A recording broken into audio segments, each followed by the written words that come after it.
Good afternoon. I certainly appreciate everybody being here. Injury report, really, there's not, interestingly enough, there's not a lot to say except James Franklin will start. And other than that, the roster is exactly, and the alignment of our personnel is exactly like it was last week. That's unusual that that's happened this year. So that's good. I think James last week started. People have to understand he first started running the Sunday before Saturday's game against Kentucky. So that's the first time he started running, and so he really made great strides all last week. And and this week we're going to find out.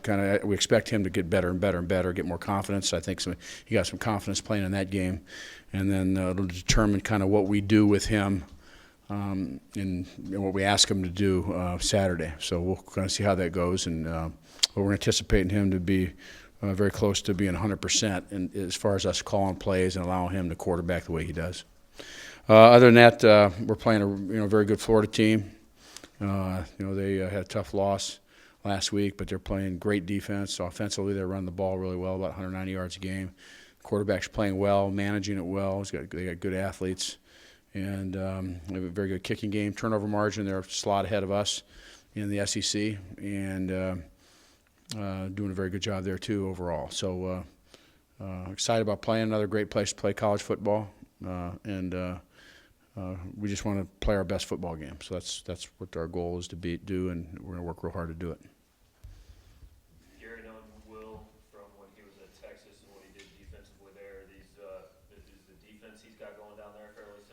Yeah, you can see his stamp. He played at Texas. They did the same thing. Played really good defense there, as you all know. Most of the years that he was there, and he's a good coach. Got great respect for him, and building that program at Florida.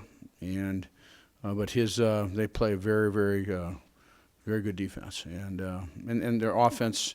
They have good players, and they play good offense too. They control the clock. They just do an excellent job.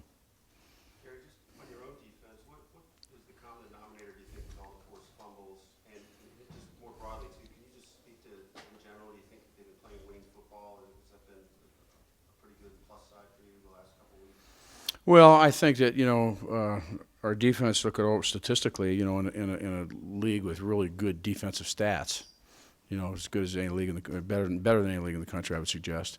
We get up there and match pretty good against them, and so we're playing really good defense overall. Even the times that our offense, because of our problems, have put the defense on the field a lot longer than they should be. I'm very pleased with how we've been playing defense. We all know what turnovers and what turnovers do to winning and losing games, the impact it has. What we always tell our players is that fumbles just don't happen. You create them, and you create them through fundamentals and techniques that we teach in ripping the ball out. The many different ways to do it, and a great example of that was Sheldon and what he did. And so, they're working hard at it, and they believe that the fundamentals. The more they do them, the better they're going to get, and we're seeing the results of it. And and sometimes certain years those things kind of snowball in a positive way, and that's kind of what's happening. Sheldon, how unusual is it 8 games into a season to have a defensive tackle leading your team in tackle? Well, he runs pretty good, so you saw his scoop and almost score. So I just keep telling you, I told you that a long time ago. He runs like a linebacker. He weighs 295 pounds, and maybe not as fast as a linebacker, very close too. But very good athlete, great quickness, great pursuit, and that's just you compare him to Ziggy Hood, and someone asked me about that once. Ziggy's first round pick and starts for the Steelers. Ziggy was a different type of player. He was more of a gap, more of just a big, stout, strong guy in there, and did what he does. And he does the same thing for the Steelers. And Sheldon's just different. He's quick. He gets in gaps. He gets in the backfield. He creates a lot of problems for offenses because he gets penetration. Anytime you get penetration with your defensive players, it presents. It just really causes a lot of problems for offensive blocking. And so it doesn't surprise me. And he plays hard. And that's with a great athlete, that's what happens.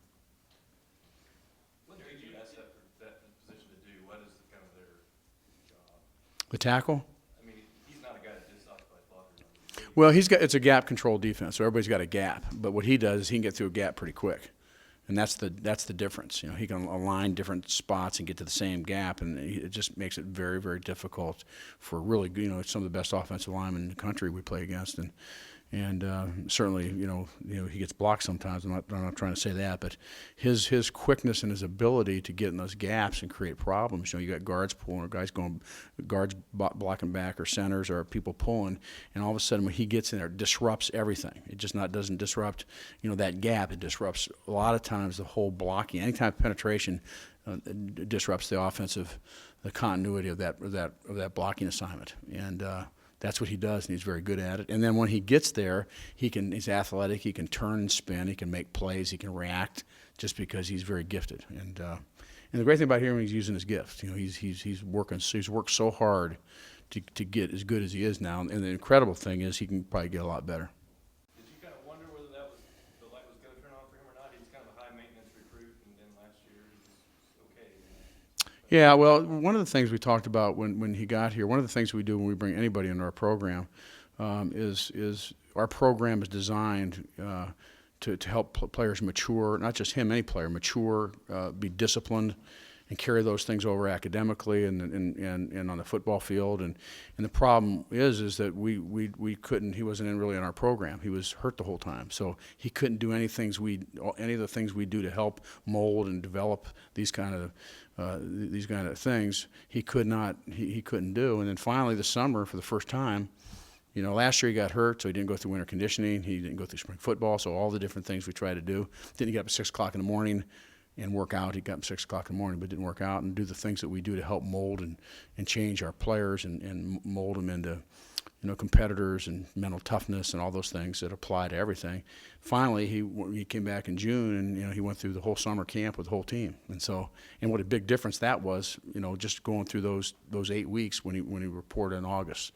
So it's really neat to see it happen. It generally happens. Sometimes it doesn't, but he's worked really, really hard, and he's a great competitor.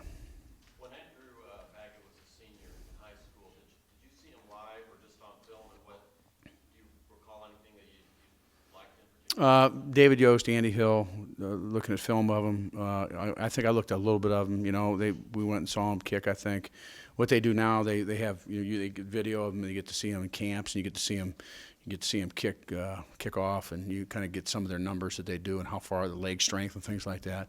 But still, what we like to do philosophically, we like to bring a player in as a walk-on, have him compete and earn the job, because I think it's very difficult to predict a player right out of high school that he can come right in and be a kicker at this level in front of 75,000 people, and so he walked on, and I say this, I'm looking for wood here, knock on, so I'm very, very serious about it. He's had his struggles, and in just the last 3 or 4 weeks, you just see him, he's better in practice. I mean, he's working very hard at it, and statistically he's better in practice, and all the different things we put them, when we pull him out during team periods, and what we try to do is put him in a position that all of a sudden, he's sitting over there 10 minutes, and we call him in for a field goal. He doesn't know when it's going to be. Those kind of things, and he's better. And the neat thing to see is it carried over on the field now, and so it's a huge difference walking away with threes, not only for the points but the momentum that you maintain or that you get from making the kick.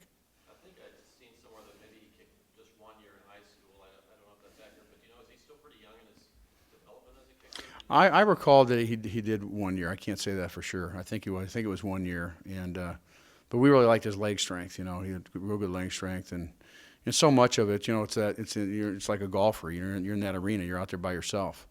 Obviously you got to get the snap and the hold. Those things got to work. You got to get the protection. Those things are obviously very important. But bottom line is, you're called to make the kick and do the and it's in a very team-oriented sport. That's very individual. So you got to have something special about you to do something like that in that kind of environment. Have you seen his confidence increase a lot? Yeah, I think you could see it in practice a little bit. He still gets frustrated a little bit. Sometimes those guys are their worst enemies. Quarterback's the same way. You throw a pick or two and you get frustrated, and I think kickers are the same way. They got a skill and something that they're supposed to do and do it right. But you could see it. And I kept saying, you don't want to say it publicly because you want to make sure that we're making kicks in games. But you could see him. We're going to staff me, and I go in and say, hey, he's kicking better. We have the stats that prove it, and then your confidence level grows. So if you guys just leave him alone, let him kick next week, we'll be fine. You talk about the Thursday staff meetings a lot. Just when it comes to a big decision, how you take the emotion out of it when you do it a couple days early. How can you elaborate on that? Just how you anticipate things that you might have to do during the Well, that's a little bit of my Don James background. So we always it's called the Thursday checklist. And I'm not sure how many items. There might be 60 items that things that could happen in a game. In this particular game against this opponent, we have to look at the condition, weather conditions, things like that. That comes up in certain decisions as far as going for field goals or not. But there's all different areas of short yardage. When what parts of the field we do short yardage, 3rd and 1, 4th and 1. Is the defense playing well, offense not playing well? I mean, I go on, and the reason behind it that I learned from Coach James is that through calm and just intelligent discussion.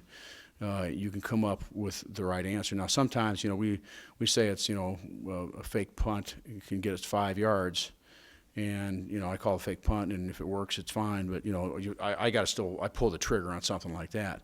But a lot of the other things, like, for example, we went through this scenario with James. We went through that scenario Thursday morning. And we went through it with David Yost on Friday also, just to make sure we're on the same page. Every scenario could happen out there. The good, the bad, and the ugly, we have to do it. And then ultimately, I got to make a decision to pull the trigger. But it helps discussing it then. Just sitting there, throwing it by each other up there, and that's proved very good for us. I think game day decision making that we do, and it's been a real plus for us. If you settled on something in a Thursday meeting, what would it take during the game to get you to go against something that you settled on? Well, I think you have to weather, for example, that might change things. It might the score of the game, but those things are all taken into consideration. You always have to adjust. There's nothing that's 100%. But for the most part, what it does, I think it allows you, even if you decide during the game to go a different direction, you've had a huge discussion of it. We've analyzed it before, and we're going a different direction for the right reason. And so I think you always have to, keep your mind open and make sure that I got to make the right decision. This kind of goes along with that, but your sideline demeanor is a little different than Coach Muschamp's. Why does your style work for you? Oh, I don't know. Sometimes it works, sometimes it doesn't. I don't know. I just my thing for me is the way I am is I tell my players this too. I just want to be in control all the time. They know when all kinds of stuff's going on in that field. They know one thing that I'm. And this is for me. That I'm not evaluating any other coaches, and that I'm in control. And even though I get angry occasionally, I trigger back in. I'm in control, and I'll make sure that we make the right decisions as a staff for the right reasons. And we won't have some, and so I think I just feel better that way. I tell the players that I'm not listening to Earth, Wind, and Fire on my headset, and we're talking strategies. I go back to offense and defense all the time. A kicking game, it'd be a 4th and 1 at the midfield, and I tell Dave Yost, or third and 3 at the midfield, and I say if it's 4th and 1, I go for it, and the play's on, I'll go back to Dave Yost or Stack and say, hey, let's 4th and 1, we're probably gonna go for it. And he might say, well, shoot, I'd rather punt it here, coach, or let's go for it, and I have to make a decision. So do those kind of things. So that's just my background. I think everybody has to do what their personality is. And I love the kids and hug the kids, in the locker room and everything else, and they know that too.